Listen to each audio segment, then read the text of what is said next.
लोकसभा निवडणुकीच्या रणधुमाळीत काँग्रेसमध्ये नाराजांची फौज उभी राहिली आहे।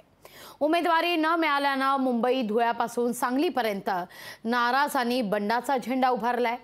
या नाराजांचा महाविकास आघाडीच्या उमेदवारांना फटका बसण्याची शक्यता नाकारता येत नाहीये।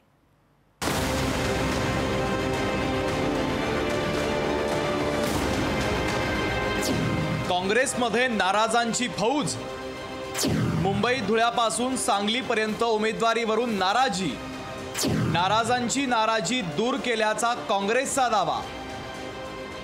लोकसभा निवडणुकीत महाराष्ट्रात प्रत्येक पक्षात थोडीफार नाराजी पाहायला मिळते, पण काँग्रेसमध्ये मात्र नाराजांची फौज पाहायला मिळते। काँग्रेस लोकसभेच्या 17 जागा लढत असताना काँग्रेसमध्ये नाराजांची संख्या मात्र कमी होताना दिसत नाहीये।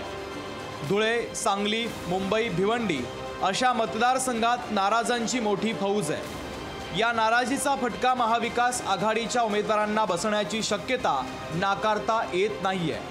सांगलीमध्ये विशाल पाटील बंडखोरीचा उंबरठा ओलांडण्याच्या तयारीत आहे, तर तिकडे भिवंडीत दयानंद चोरगे उमेदवारीच्या आशेवर आहे। उमेदवारी मिळाली नाही तर त्यांनीही वेगळा मार्ग निवडण्याची तयारी दाखवलेली आहे।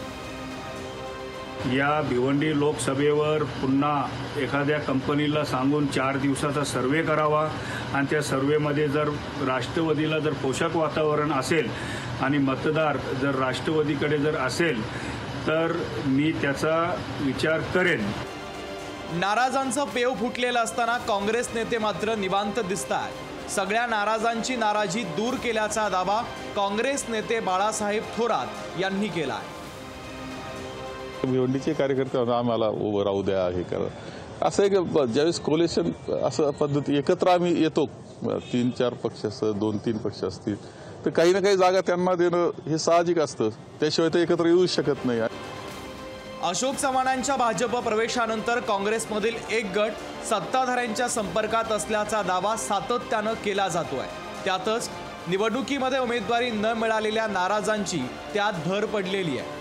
काँग्रेसमधील हा असंतोष पक्षाला महागात पडेलच, शिवाय महाविकास आघाडीला देखील त्याची मोठी किंमत मोजावी लागण्याची शक्यता नाकारता येत नाहीये।